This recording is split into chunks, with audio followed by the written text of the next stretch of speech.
Hey everyone, today we're going to review how do you solve equations to get us ready for Algebra 2. Alright, so the first thing that we are going to do is it says to evaluate the following expressions. Evaluate means that you have to find the value. So we aren't going to say solve because there's no equal sign here. You can kind of think of it as solve, but we use the word evaluate when it's an expression and not an equation.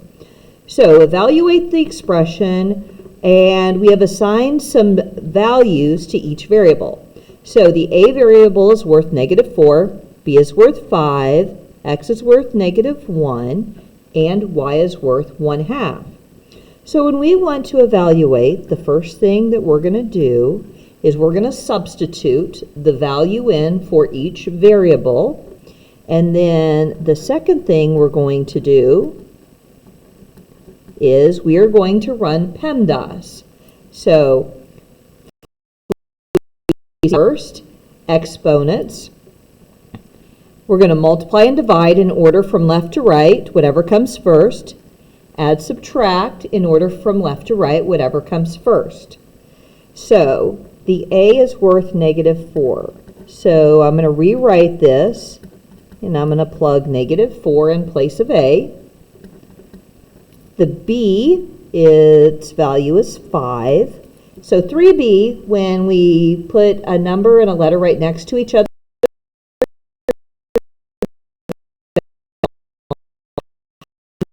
because that keeps everything nice and organized. All right. So the first thing that I'm going to do is I am going to simplify my parentheses here. So -4 plus 4 adds up to 0. So I have 7 times 0. So you can basically do math as separated by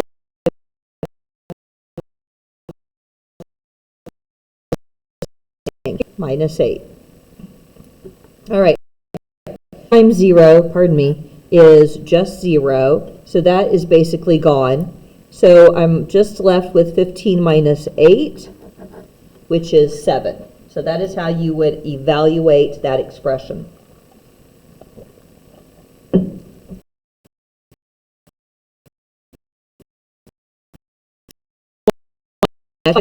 So your x value is -1. Okay, -1 divided by 4. 1/2 squared. So if I'm going to take some number to an x in parentheses. All right, so you have to figure out how to square it. So when you square something, that means you're multiplying it by itself. So if you go 1/2 times 1,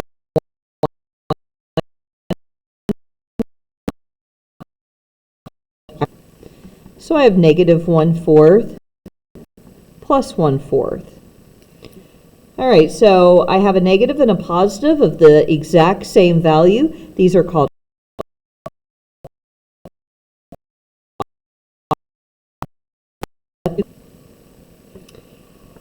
this is times b squared minus x. So what I want to talk about and clarify here is that when we put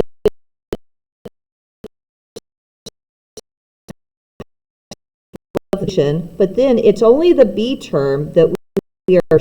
So you have to remember that when you do order of operations here, you have to do your exponents before you multiply and divide. So we are going to have to square this b term before we multiply it by the a. So the a is worth -4, the b is worth 5, we're going to square that, minus x, and your x value is -1. So that's what it looks like with direct substitution.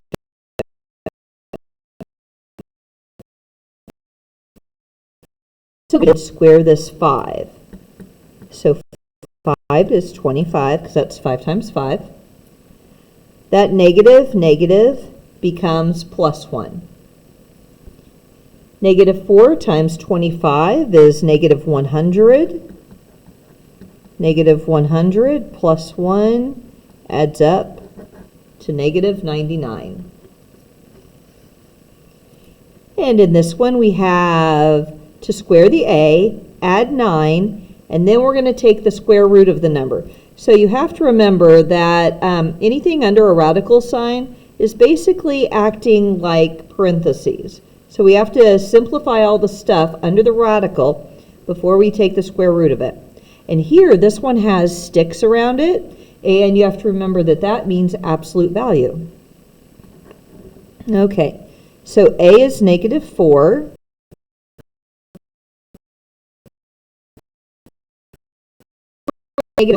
Because you are taking negative 4 to itself, plus 9 plus the absolute value of negative 4.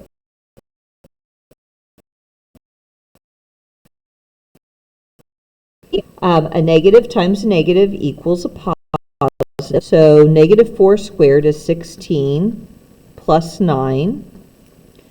All right, so the absolute value of negative 4. When you take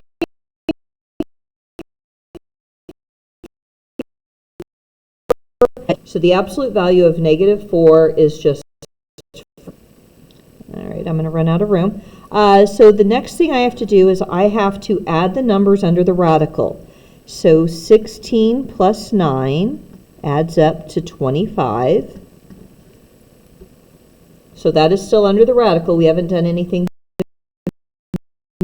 Oh, but we have the square root of 25. So that's a perfect square. The square root of 25 is 5. And then we just go 5 plus 4 is 9 for a good final answer on that one. The next one we have, goodness, we have to square stuff. We have absolute value. We have a lot of things here. All right, so we have different values. So m is negative 2 and n is 5 now.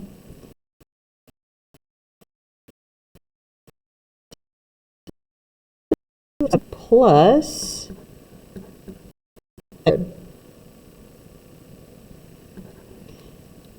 so kind of like the radical, anything inside the absolute value, that also needs to be done. So this absolute value is a grouping symbol. We need to take care of this first. So negative times a negative equals a positive. So then I can go ahead and square that. 5 squared is 5. All right, so once again, you have to do the math inside the absolute value bars before you do anything else. So 4 minus 7 equals negative 3.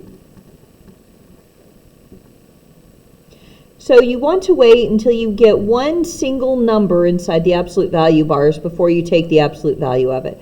So the absolute value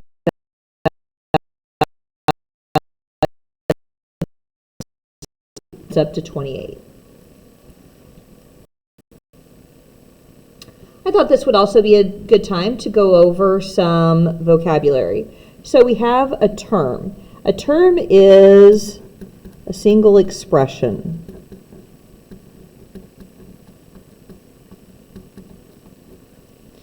This could be a number or... All right, so for example, it could be 1 or 9x or y squared. All right, so this is an expression, 9x is an expression, y squared is an expression. So an expression is a single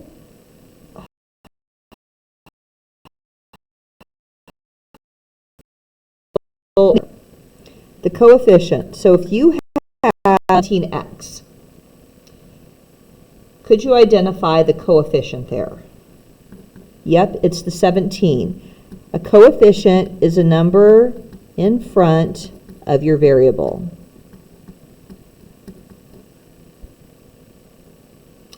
We have a constant term. So, for example, 15 is a constant term.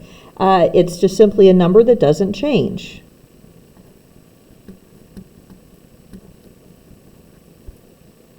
Like terms.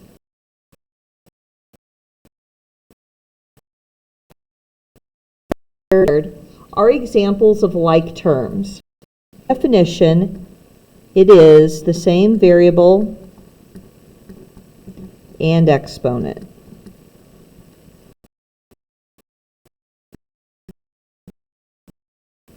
And after that one, those are still like terms because they have the same variable and exponent. Standard form.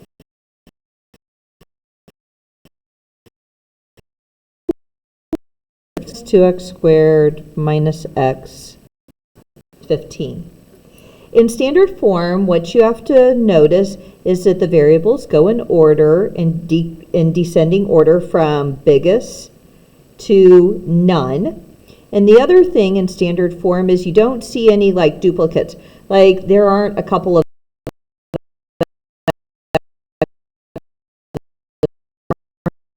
has been fully simplified. All right, so we are going to simplify these expressions, and we are going to put them in standard form. So when you simplify, the first thing that you might have to do, so in this one I see parentheses, so the first thing you should always think about is distributing.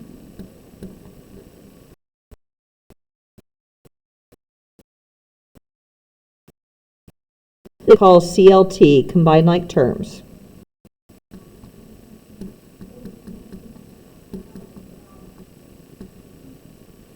And then finally, we're going to put it in standard form.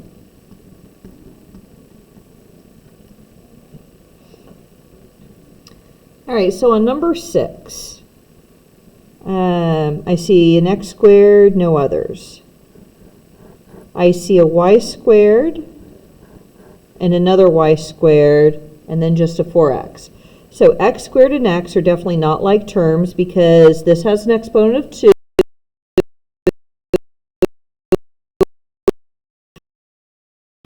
So these y squareds, those are going to combine like terms. And then typically when you put it in standard form, it goes from biggest exponent to none. And here we have two different variables.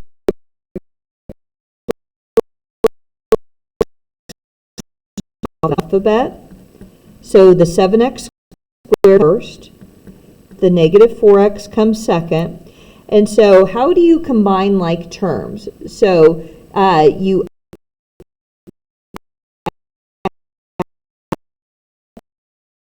this 2 adds up to 5, and then you y squared.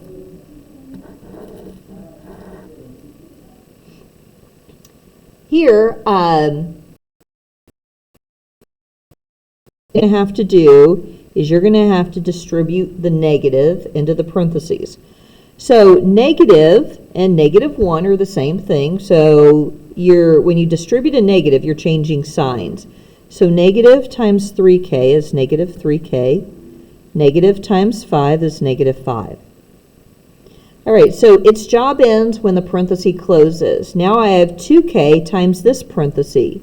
So I have to distribute the 2k into that one. All right, so we have to review how do you multiply variables. So if there's no exponent on a variable, there's an implied 1 there. And so the rule is when you multiply variables, you add exponents. So 2k times k is 2k squared. So when you multiply variables, you add the exponents. Now I'm taking 2k times negative 4.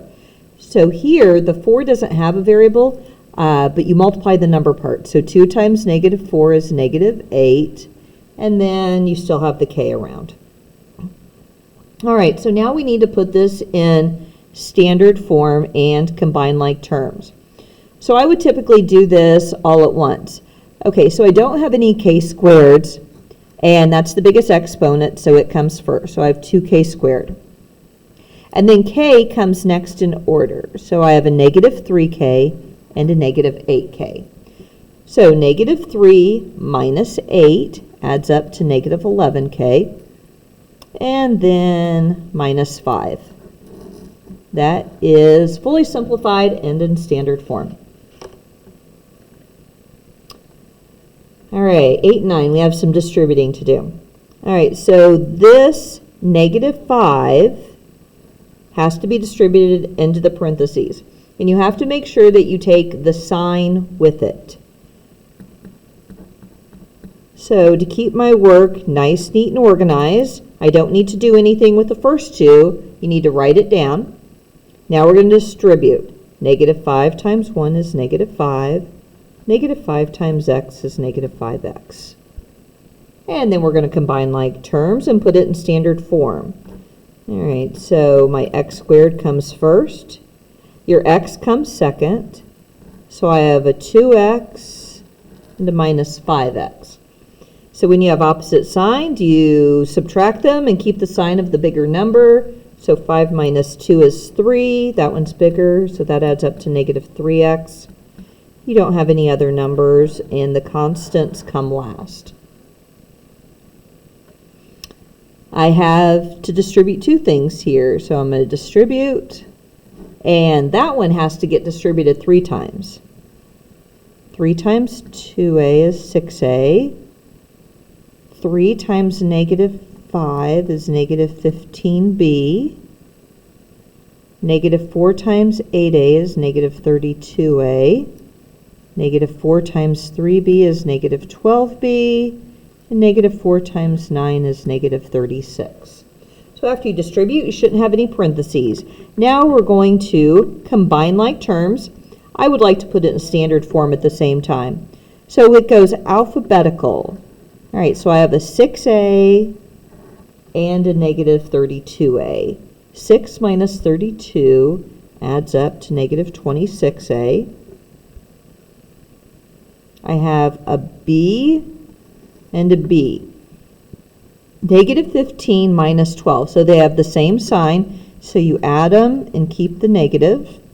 And then you just have this plain old constant. There's no like terms, and you just write it down. So that looks like a good final answer on that one. And next page. All right, so we're going to solve some equations. So if you have parentheses, you have to distribute first. Combine like terms on the same side of the equal sign.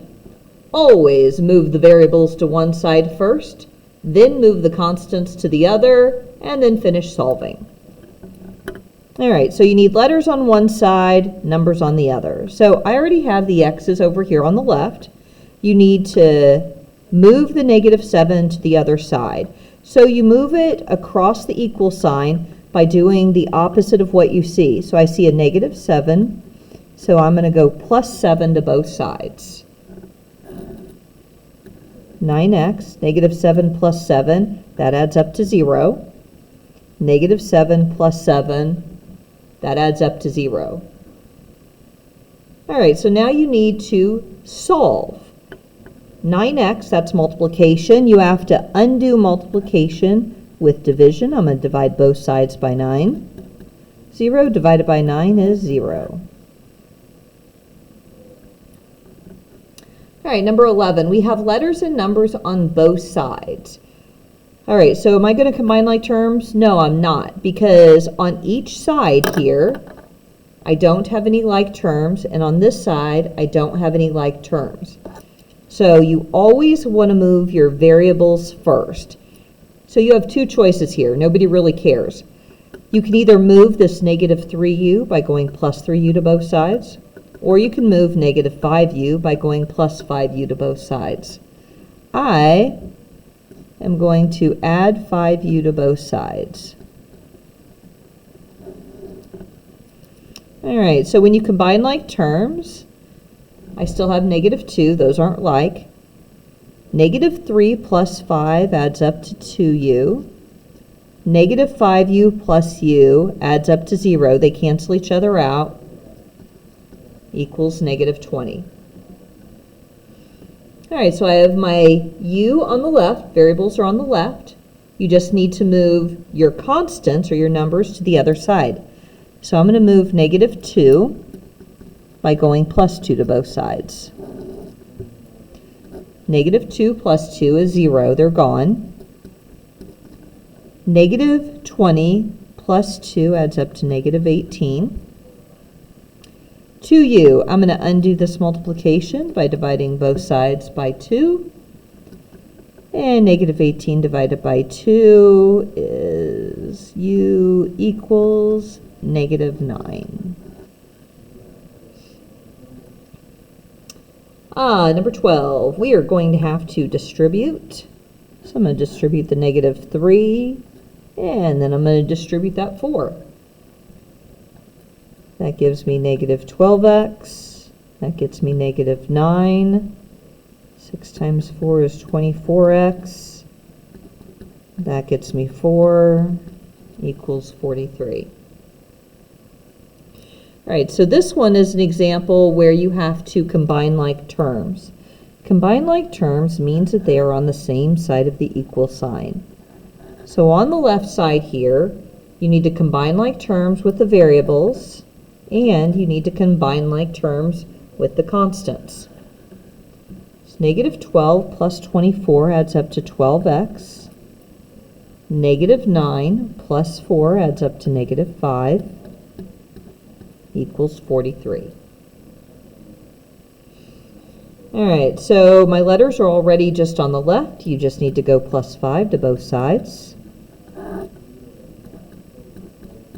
12x equals 48. Undo this multiplication by dividing both sides by 12. 48 divided by 12 equals 4. Oh, we're about off the page. Let's go like this. There we go. All right, now we have some fractions and variables.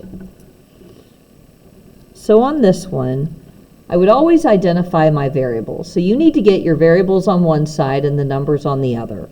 So this right here is your variable term. You have to get rid of this 8 and move it to the other side. You have to remember, if there's no sign in front of it, that it is an implied positive term.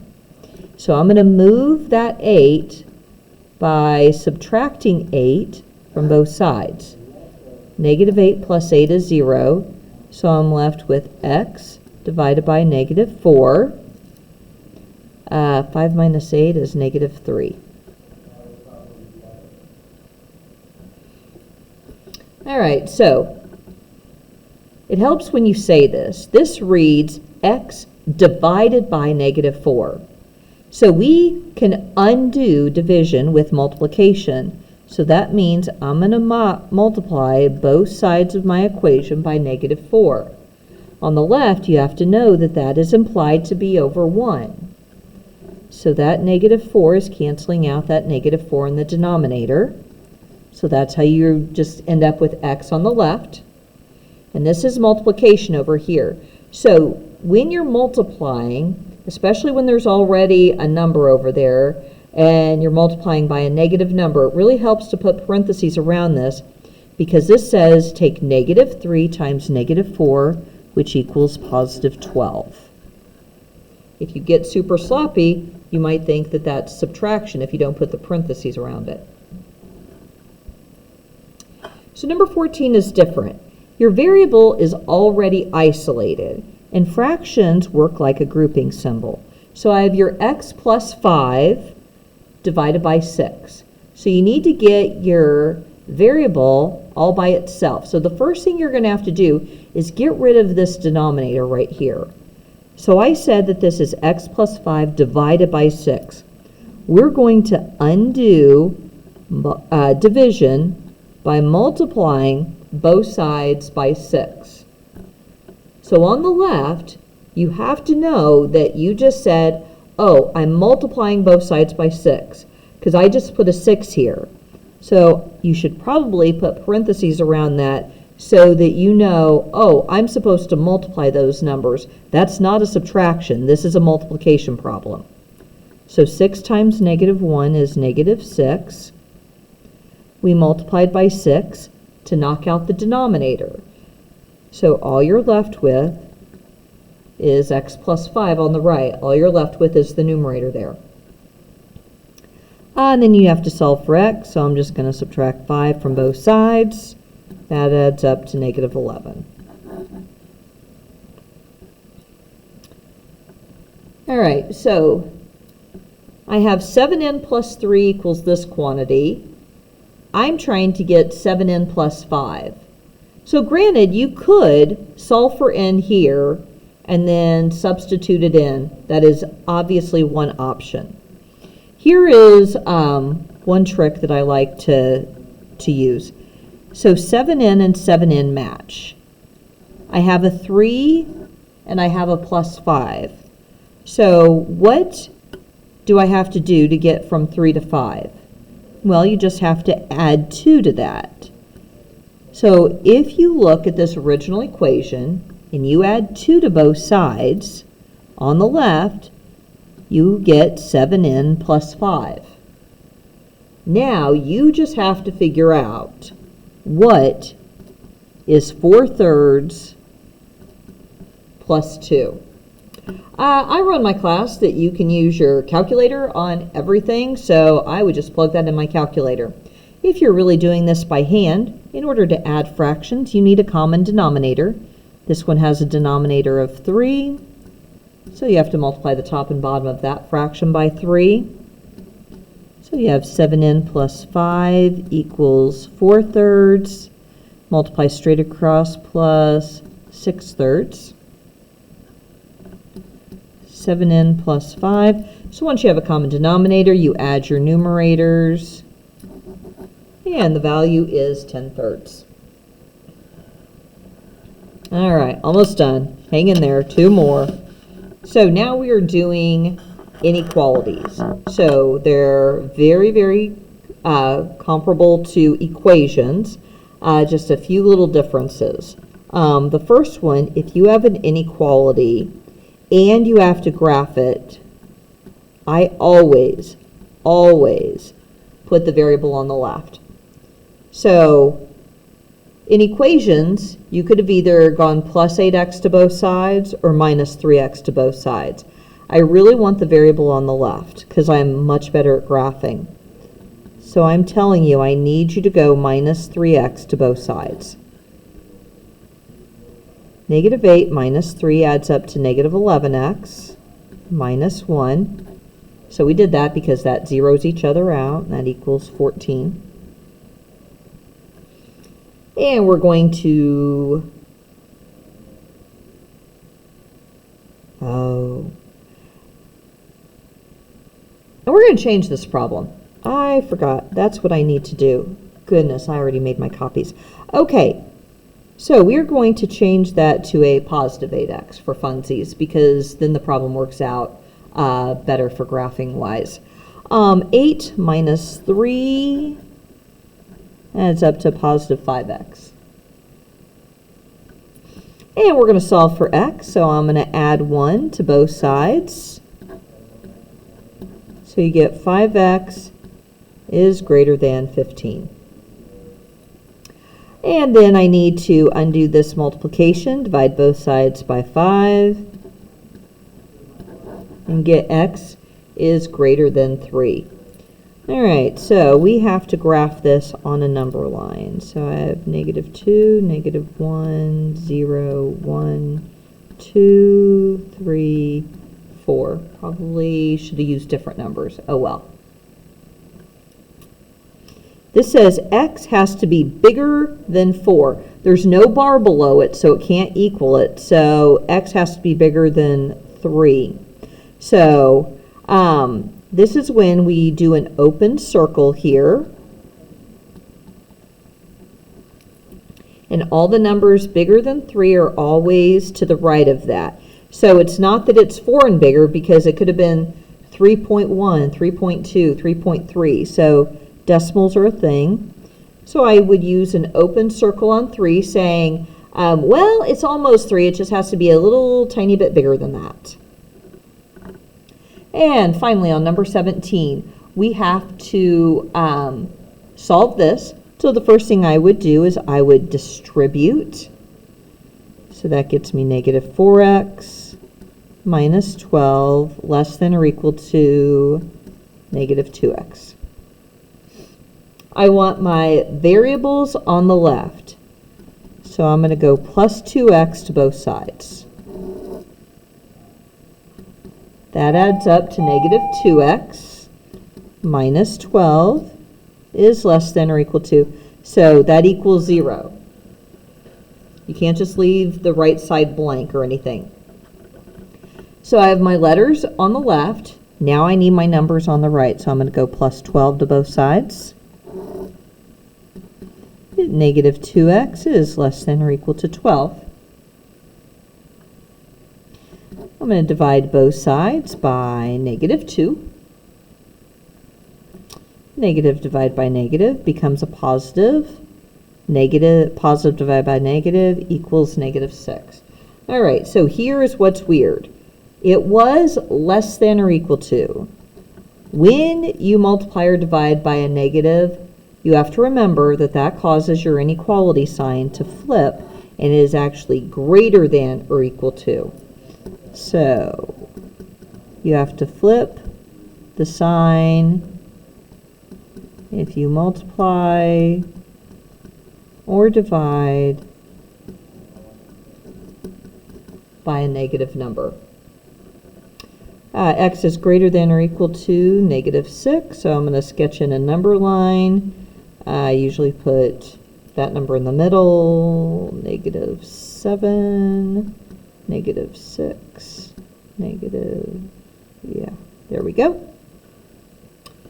All right, so X has to be bigger than, but this one has a bar, or it could be equal to it. So that gets me a closed circle, and all the numbers bigger than negative 6 are to the right on the number line, so that's what I would make it look like. Oh, thank you so much.